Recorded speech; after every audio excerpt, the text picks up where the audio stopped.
They say you don't truly know a person until you live with them. For Sarah, that saying became her daily nightmare. She had married Ethan, the golden boy of the Sterling family, 6 months ago. He was kind, generous, and head over heels in love with her. But there was one person who saw Sarah as an intruder, Ethan's mother, the formidable Victoria Sterling. Life was a dream. Sarah was pregnant with their first child, a baby boy they were going to name Leo. Ethan, the doting husband, had to leave for a week-long business trip to Singapore. He was hesitant to leave his pregnant wife, but Victoria assured him she would take care of everything and that Sarah would be in the best of hands. The morning after Ethan left, Sarah came downstairs, glowing, into the grand kitchen. The atmosphere was cold. Victoria was sitting at the head of the table, sipping her tea. Sarah smiled warmly and said, "Good morning, Mother." Victoria did not look up. She told Sarah that the cook had the day off and she would need to make her own breakfast. And while she was at it, the gardener had called in sick and the rose bushes needed pruning. Sarah was confused. Pruning? The doctor had said she should not be lifting or doing strenuous work. She was 7 months pregnant. Victoria finally looked up, her eyes like ice. She said that in her day, women worked in the fields until the day they gave birth. Sarah was a Sterling now and they did not laze about. She told Sarah to get to work because the house would not run itself. Sarah, stunned, slowly walked out to the garden. What followed was a campaign of psychological warfare. Sarah tried to rest on the couch, but Victoria snatched the remote away, saying it was for the help, not for her. When Sarah made a simple lunch for herself, Victoria took the plate and told her the help ate in the kitchen, not in the dining room. Sarah cleaned windows with a rag, looking exhausted, while Victoria stood behind her supervising with a cruel smile on her face. Later, Sarah whispered to Ethan on the phone, begging him to come home early. She told him his mother was making her work like a servant. Ethan sounded stressed. He told Sarah she was just hormonal. His mother was old-fashioned and probably just wanted to keep her busy. It was her way of showing affection. He told her it was only a few more days and that he missed her. The phone call ended and Sarah looked heartbroken. She realized Ethan did not believe her. Ethan, blinded by his love and respect for his mother, dismissed Sarah's pleas as pregnancy hormones. He had no idea the monster his mother was becoming. The final straw came on a Thursday. Sarah was in the drawing room, dusting a very high shelf.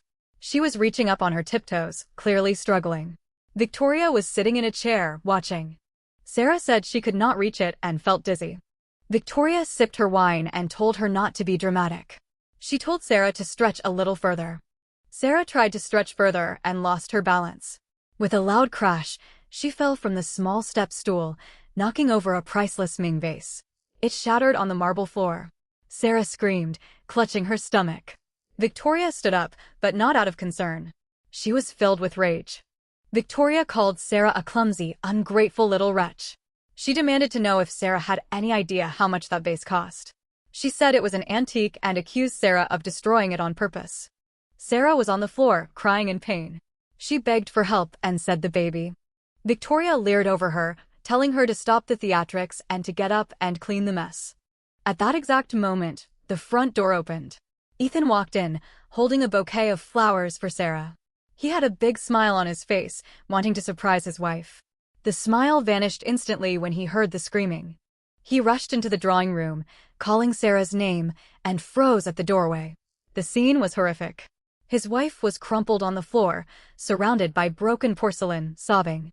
His mother was standing over her, pointing a finger, her face contorted with rage. Victoria spun around, surprised to see Ethan home early. She said thank goodness and told him his wife had just destroyed her vase. She stopped when she saw the look on his face. Ethan's voice was dangerously low as he asked his mother what was going on. Victoria flustered, said Sarah fell and was careless and broke the vase. Sarah whispered for Ethan to help her and the baby. Ethan dropped the flowers and rushed to his wife's side, kneeling beside her. He saw the red stains on her dress. Panic flooded his eyes. He cradled her and told her to look at him, that it was okay, and he was there. He looked at his mother, his eyes now filled with fury. He pointed at the cleaning supplies and the duster on the floor and asked why Sarah was holding a duster and where the house staff was. Victoria stammered, saying Sarah wanted to help and that she had told her to rest, but Sarah insisted on helping around the house. Sarah, feeling a sharp pain, cried out. Ethan looked at her, then back at his mother. He saw the truth in his wife's eyes and the lies in his mother's. He said his mother was lying. He scooped Sarah up into his arms and told her he was taking her to the hospital. When he got back, they were going to have a very long talk, and she was going to tell him the truth. He warned that if she did not, she would never see her grandchild. He carried Sarah out of the room. Victoria was left alone in the grand, silent drawing room, surrounded by the shattered vase.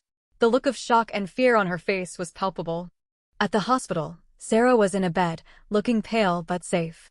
A doctor told Ethan that she was stable and the baby was fine, but she had a severe case of exhaustion and stress.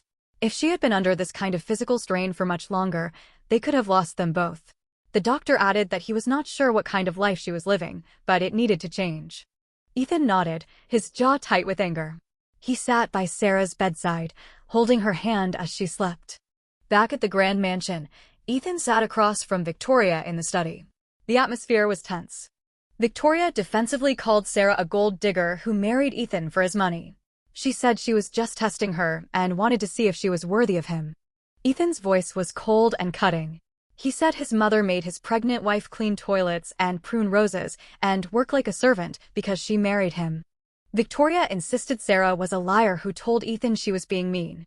She said she just wanted to make sure Sarah was strong enough to be a sterling. Ethan stood up, slamming his hand on the desk. He told his mother she almost lost their baby and that she was not a mother but a monster. He walked to the door and turned around. He said he had already spoken to his lawyers and the deed to the house was being transferred to his name. She was no longer welcome there and had 24 hours to pack her things and leave. He would set up an account for her with enough money to live comfortably, but she would never be a part of their lives again. He said goodbye, Mother. Victoria's face fell. She saw her entire world, her control, her power, crumbling around her.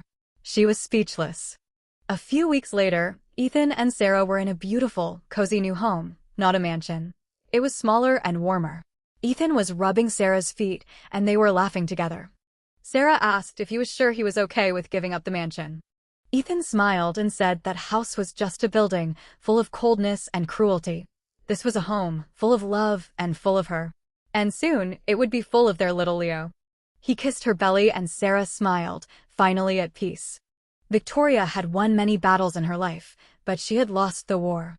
She had tried to destroy her daughter-in-law to keep her son. But in the end, her cruelty only succeeded in pushing him away forever. She had lived her life as a queen in a gilded cage, but now she was the one standing outside, locked out of the only thing that ever truly mattered, family. Love is not a test of endurance. It is a promise of protection. And when that promise is broken, the one who broke it must pay the price. If you enjoyed this story, please like, share, and subscribe for more stories of love, betrayal, and justice.